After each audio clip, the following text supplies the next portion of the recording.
I'm back with another house review, and this is on the house of Centauri. Now, I've had my sample pack of the 3 perfumes, Gaea, Dendera, and Proxima, for, I don't know, a month, maybe not quite that long. Yeah, probably at least that long, actually. And I really had to work with them, but I was determined because those bottles, oh my God, they're some of the prettiest I've ever seen. So, I feel like there's a hair right there. So I worked with those 3 samples for several weeks and fell in love with Proxima. It's a beautiful spring summer scent. Now I'm going to go ahead and start with my least favorite and then work up to Proxima. My least favorite of the 3 is Dendera. One of my favorite bottles, but as far as the fragrance goes, if I buy it at this stage, even though I've worked with it for quite a bit, I probably won't be buying it for the fragrance. It'll be for the bottle. So this is myrrh, oud, nutmeg, olibanum, cinnamon. There's some labdanum, ambergris, orris root, some sandalwood, rose, vetiver, vanilla. I wish there was more vanilla actually in here. It needed to have a bit more sweetness for me to balance out some of the other notes because it's a very dry, honestly, when I first spray it, it reminds me of kind of a slightly leathery tobacco kind of a smell, almost that wet tobacco smell. And the myrrh that is used is a very smoky myrrh. It's not a sweet myrrh. This to me is a smoky, kind of leathery,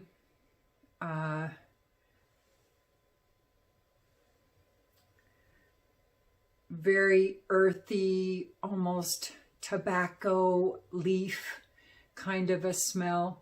There are definitely some spices in there. And so it almost, I go back and forth between it being that spicy, leathery tobacco smell to a very earthy, spicy, dry kind of a smell.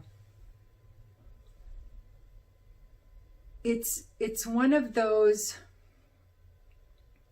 that I think is going to be a kimchi perfume, meaning you're either going to love it or you're going to hate it. Now, I don't hate it. I just don't like it. It's not, I appreciate the artistry of it, absolutely. But it's not something I would ever reach for to wear. Even though, like I said, the artistry of it is very nice, but it's a bit too dry. If it was a sweet myrrh that was used, I'd probably enjoy it much more, but there needs to be some sweetness to it because I find it to be fairly linear for me too.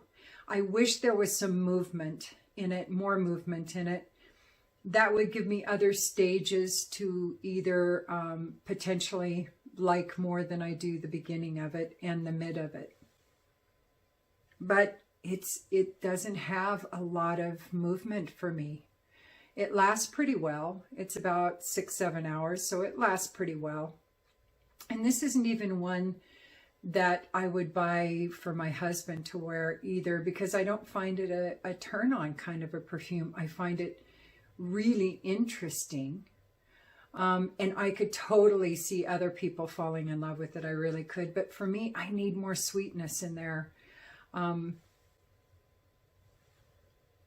It's just a bit too dry, too earthy, too, a little bit too smoky, spicy, smoky kind of a smell to not have a bit of sweetness in there to really trip my trigger anyway. But it's a wonderful perfume, and I know there's a lot of people out there that truly love it, and I get that. I get it now. I get all 3.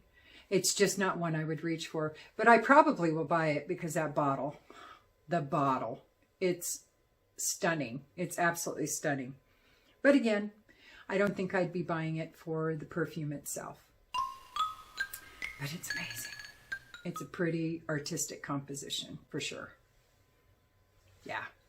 The next one is Gaea. So Gaea, I have warmed up to a lot, and I will be getting a bottle of Gaea. So this is honey and earthy notes, whatever that means, but I kind of get what they're saying, I guess. White florals and green notes and some green apple, and rose and wormwood and some orris and ambergris and lavender and patchouli and woody notes. And honestly, I don't get most of that. For me, again, this one has a little more movement than Dendera, but not a lot. It's all honey white floral for me. And honestly, that put me off at first because white florals have to be done very specifically for me. I'm not a huge white floral lover. Like I said, it's got to be done really, really specifically. And this one is almost too thick and decadent with that honey. And I see the earthy notes there, but it needs more of that kind of thing to balance off that sweet. So like Dendera, I wish was a little sweeter. I wish this one was a little less sweet. Or maybe not even less sweet, but balanced out, encompassed with more warm notes, I think. You know, if there'd have been more of the woody notes and the wormwood, because that wormwood adds a touch of sour in my experience to a perfume, just a hint of it, just a hint of medicinal sourness to it, along with the wormwood itself. And so I think that's a missed opportunity to not amplify some of those woody, earthy, you know, the orris and the wormwood and the patchouli and the cedar. Amplify that just a hair more so that it balances out that really thick, narcotic, white floral smell. But once it does dry down, some of that earthy, powdery dryness does come to the forefront, but it never loses that high, sweet, thick, kind of nectar white floral note from the honey, kind of this white floral nectar. And it doesn't lose that, but it does butch up quite a bit in the dry down. It becomes drier, more woodsy, a little, just a touch less sweet. I don't think it becomes less sweet, but I think all those other notes kind of come up to meet it in the middle a little bit. Again, I do wish there was a little more dimension in this. Maybe some other fruitier notes, or amplify the green notes or something in here. Because again, it feels a little off balance to me, like Dendera does. Dendera feels a little off balance, and this one does too.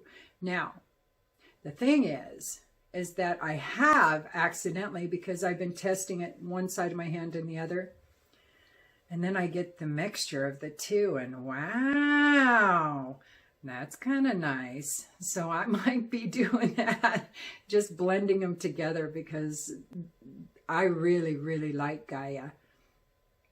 And I appreciate Dendera. But together, they might do a little in flagrante delicto of their own and create something completely different. Yes, I enjoy that combination much more. So I probably will end up with all three, and I'll just mix Gaea and Dendera together. Performance on Gaea is pretty good. Again, 7-8 hours or so. Projection, because it is this white floral nectar, can be pretty intense. So be very careful with warm weather, I would say, with this. And last up, I never know how to say everybody's name. I want to say Clementine, but that's not her name. She's this amazing perfume reviewer, just a sweetheart too. And she was one of the first to get this, the Proxima, before it was even released from the perfumer themselves. And she talked a little bit about it. And so I knew I was going to be intrigued, and I am. Well, at first, when I tested this sample, I found, let me just tell you what the notes are. So it's wild berries and blackcurrant, and there's grapefruit, solar notes, some aldehydes, musk, iris, some white floral, some rose, some woody notes. And when I first tested this the first few times, it was pretty cold out with my little sample that came in with this. And for some reason, the aldehydes and the musk came out heavy, really heavy in this sample. And that put me off. That wasn't what I was looking for when I saw the notes on this. I really wanted either a sweet or sweet tart kind of a berry perfume. I love those. I love berry perfumes. Berries, cherries, strawberries, love them. So I worked with that sample for a few weeks, and it started warming up outside. And when I wore it the last 4 or 5 times when I was testing it and went outside in some of the warmer, we were at high 60s, low 70s. And I realized, ooh, this does pretty nice now. I'm kind of liking this. And pop for the bottle and look at that bottle. Blue glass, blue, sparkly, shiny. I'm all into sapphires. Like I said before, blue Christmas lights, blue glass. Love them. So when I bought the bottle, I just wanted to be sure. And I wore this for a few times instead of using up my sample. And it seems like with the bottle, I get more berries than I did with the sample. Now the sample, I definitely got more berries in the warmer weather than I did in cooler.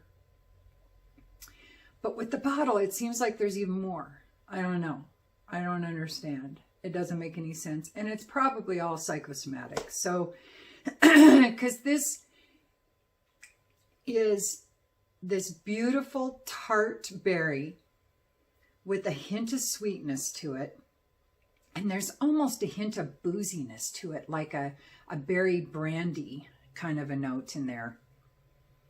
But you definitely get the aldehydes and the musk. They are still there, but they add this a little more tartness to the berries. I do wish there was a bit more sweetness to this to balance out that tart, but I'm really loving this. This does wonderful things in the warmer weather. This is going to be one of my go-to summer perfumes for sure. But I think it's because of the musk, the aldehydes, and the grapefruit, along with the wild berries and the currant, black currant, that keeps this very tart throughout the wearing. It's just a matter of shifting which notes create the tart. It starts off with the tart berries and the grapefruit, and as it starts to dry down, the tartness stays there because, in my opinion, from the aldehydes and the musk, it keeps that tartness throughout pretty much the whole wearing. At the very deepest dry down, it does warm up and dry up just a little bit. I think because the orris or the iris and some of the woody notes. That's all I can figure is that's why, but it's a very slight movement. It's very pretty stuff, and prices on these are crazy good. So this bottle, oh my God, this bottle and that cap. That's so cool. It reminds me, the cap reminds me of like something that would be on the top of some skyscraper spinning around like a globe in a comic book. I think about shit like that right before I fall asleep. So, all right, that was a Centauri perfume review, house review. And yes, you should definitely get your nose on some of these and try them out because they are really artistic, and they are, this house goes big or it goes home. And it's decided it's not going anywhere. So it's going big. And I can't wait for the next release. I hope it's a purple bottle. Purple glass. That'd be cool. Or an amber one with amber glass. Ooh. That'd be pretty too. Would love to see what Centauri would do with an amber perfume. All right. Well, anyway, that's it for me. I hope you all take care of yourself. Use your own nose. And I'll see you soon. Peace.